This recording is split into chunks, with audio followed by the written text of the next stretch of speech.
ini dengan gayanya.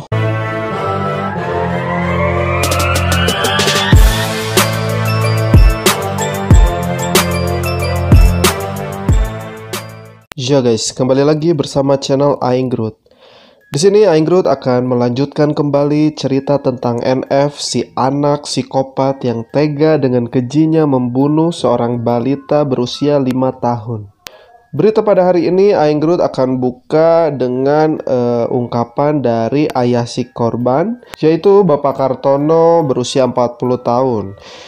Bapak Kartono ini mengaku bahwa keluarga si pelaku ini sangatlah baik dan gak ada kecurigaan apa-apa tentang si NF ataupun keluarganya. Bahkan ibu si pelaku ini selalu bersikap baik kepada korban seperti layaknya anaknya sendiri gitu loh. Kartono ini masih belum pernah ketemu lagi dengan bapak kandungnya setelah kejadian itu. Jadi waktu di polsek itu Bapak Kartono hanya bertemu dengan ibu kandungnya saja. Dan ibu kandungnya mengungkapkan perasaan menyesalnya atas kejadian tersebut yang dilakukan oleh anaknya. Dan si ibu tersebut meminta maaf kepada ayah dari korban ini. Dan menurut Aing Growth, ayah dari korban ini sangat bener-bener keren. Dia mempunyai jiwa yang besar. Dia terlihat banget dia itu orang baik. Karena apa? Karena dia dengan mudahnya memaafkan pelaku dan keluarganya. Tetapi Bapak Kartono ini hanya ingin proses dari hukumnya itu tetap berjalan, guys. Tapi kalau seandainya dipikir, emang ya pasti nggak akan ada perasaan-perasaan buruk, karena memang setiap hari itu si anak tersebut memang selalu bermain di rumah pelaku ya. Apalagi sahabatnya ini adalah adik dari pelaku tersebut, guys. Jadi terang saja Bapak Kartono ini bilang, katanya saya nggak sangka anak itu sudah lama bertetangga, katanya. Sudah lama, sudah biasa korban ini main dengan adik si pelaku ya.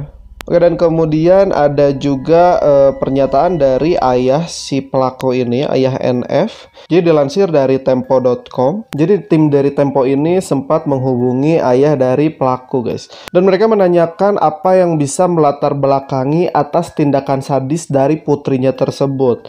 Dan jawaban si ayah adalah, saya mau mencoba memahami, tapi nggak paham juga. Ini benar-benar di luar logika, kata ayah si tersangka tersebut. Kemudian dia juga memaparkan, dari SD menurut saya normal saja, tapi memang dalam 2 tahun ini ada sedikit perubahan, seperti ada yang disembunyikan atau tidak ingin dikasih tahu, katanya. Terus ayahnya ini mengaku bahwa si NF ini adalah salah satu anggota dari grup anime yang ada di Facebook. Saya juga penasaran dengan grup ini, katanya, kata ayah si pelaku tersebut. Kemudian ayah tersangka ini berfeeling dan mempunyai dugaan bahwa anaknya itu mendapatkan inspirasi gambar-gambar horor dari grup tersebut, guys. Terus dugaan kedua, informasi-informasi yang dapat diakses melalui smartphone itu sudah sangat bebas digunakan, bahkan di dalam sekolah. Menurutnya kita pasti kecolongan, guru juga kecolongan. Terus tim Tempo juga sempat menghubungi dari pihak kepolisian. Dari interogasi yang polisi lakukan terhadap ayahnya tersebut, memang jawabannya sama, selama ini baik-baik saja, katanya. Mempertanyakan perihal hukuman apa yang bakal didapetin oleh si NF ini. Dan Aing Growth baru saja mendapatkan sebuah informasi yang sangat-sangat mencengangkan dan sangat mengejutkan dari kepolisian. Katanya remaja pembunuh anak 5 tahun di Sawah Besar diancam hukuman mati. Anak di bawah umur pun sudah bisa diancam hukuman mati ya. Aing Growth itu benar-benar baru tahu. Terus kepolisian mengungkapkan bahwa NF dijerat dengan pasal 338 Janko 340 KUHP tentang pembunuhan berencana. Dalam pasal tersebut, tersangka bisa dikenakan hukuman mati atau penjara seumur hidup atau pidana selama waktu tertentu paling lama 20 tahun. Jadi menurut kalian gimana nih kalau misalkan anak ini diberi hukuman mati? Apakah itu cocok atau belum pantas? Karena mengingat dia ini masih di bawah umur. Coba kalian tulis di komentar.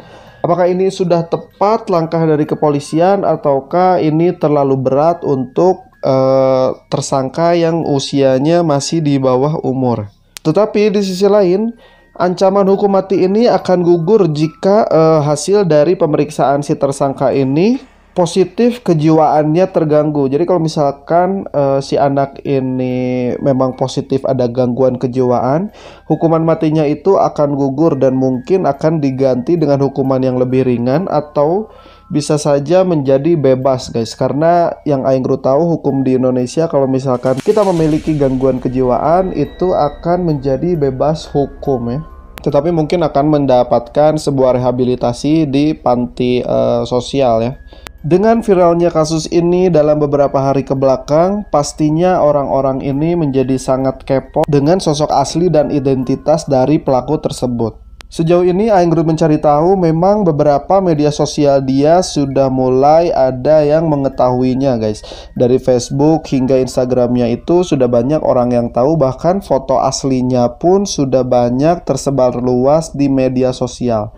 Pasti banyak dari kalian yang penasaran dengan wajah si tersangka tersebut guys. Ini Aing Grut memberitahukan beberapa di antaranya, tetapi Aing Grut masih harus menutup mata dia karena ada undang-undang yang melindungi tentang perlindungan anak guys. Jadi nanti kalau misalkan Aing Grut nyebarin secara gamblang, nanti Aing Grut yang di penjara, kalian emang mau tanggung jawab? Tidak akan, Aing Grut tidak mau di penjara ya. Jadi Aing Grut hanya menunjukkan ini ketika dia menggunakan topeng. Fotonya ini terinspirasi dari karakter anime yaitu Neime Kanani ya. Neime Kanani kalau nggak salah. Ya, inilah gambar Neime Kanani. Terus kita lihat lagi ini dengan gayanya. Wah, creepy ya. Memang anak ini memang seneng-seneng creepy ya. Ini topeng atau dicat ya? Ini bener-bener horrible banget, creepy banget. Wow. Dan Aing Grut pikir ya, kalau misalkan ada seorang produser film dan ini membuat film tentang cerita ini, Aing Grut pikir itu akan menjadi laris manis banget ya, karena ini based on true story dan ini sangat viral di mana-mana guys, sampai ke Malaysia pun terdengar itu. Dan ini juga yang disebarkan oleh salah satu temannya, Noven Anggara, yang kemarin sempat viral juga karena menyebarkan identitas dari pelaku. Ini pelakunya katanya dia cosplayer dan suka Jepangan. Padahal anaknya ini cukup manis ya, cukup manis, cuman mungkin karena dia mempunyai tekanan atau apa. Ini saat dia diambil oleh polisi guys. Sempat update anjir di Facebook. Pak Polnya baik, hehe. Terus ini juga ada menggunakan baju karakter anime juga. Ini juga dia ya wibu-wibu kayak gitu. Belakangnya juga kalian bisa lihat itu ada gambar-gambar anime ya. Terus ini foto saat kemarin dia datang ke Polsek Taman Sari, Jakarta ya. Ini sempat viral juga fotonya, hanya saja yang viral itu ditutup semua mukanya. Aing Grut akan tutup matanya aja. Nah, dan terus ini juga saat dia mendatangi sebuah acara cosplay yang ada di Jakarta guys. Wow, nggak terlalu introvert gitu, dia berani. Kayak ada juga beberapa postingan yang pernah foto bareng sama dia saat di acara cosplay ini guys. Cuman Aing Grut lupa hilang fotonya ada di mana. Dan terakhir ada salah satu ungkapan dari tetangga si pelaku dan korban ini. Katanya orang tua pelaku itu kerjanya kayak proyek gitu, bikin-bikin furniture bengkel. Dia ada anak buahnya katanya. Jadi si bapaknya ini memang bukan orang susah ya, maksudnya punya anak buah ya orang cukup lah. Terus ibu tirinya itu bikin kue di sini katanya. Di rumahnya itu selalu bikin kue katanya. Jadi dia itu anak broken home yang orang tuanya bercerai dan ayahnya menikah lagi dengan si ibu tirinya ini. Aing Grut juga anak broken home ya. Jadi Aing mungkin bisa sedikit tahu gimana perasaan si anak itu. Mungkin saat dia depresi, dia bingung mau cerita kemana, ibunya nggak ada, yang ada hanya ibu tirinya. Pasti walaupun ibu tirinya itu baik, pasti Aing Grut bisa memastikan itu pasti banget ada jarak guys. Mungkin dia tidak terlalu dekat dengan ayahnya, dan mungkin juga dari gambar-gambar yang dia bilang waktu kemarin ditangkap oleh polisi, di gambarnya itu kan tertulis bahwa dia ingin ayahnya itu mati. Mungkin dia merasa ayahnya itu telah menyakiti ibu kandungnya guys. Jadi dia itu benci dengan ayah kandungnya. Jadi saat depresi dia lebih memilih bermain media sosial dan mencurahkan hatinya lewat gambar-gambar dan tulisan. Ya, kalau segitu aja video singkat dari Aing Grut. Mungkin kalau misalkan kasus ini berlanjut dan masih viral, Aing Grut bakalan membuat episode selanjutnya dengan fakta menarik lagi tentang si NF, anak psikopat yang dengan tega membunuh balita usia 5 tahun ini, guys. Oke, mohon maaf atas segala kekurangan dari video ini. Terima kasih buat yang udah buang kuota untuk nonton video Aing Grut. Ya oke lah, pokoknya itu buat yang suka boleh di like, buat yang gak suka boleh dislike, dan buat yang belum subscribe boleh langsung aja subscribe YouTube Aing Grut. Oke lah, goodbye, ciao bibs, ciao senorita, bye.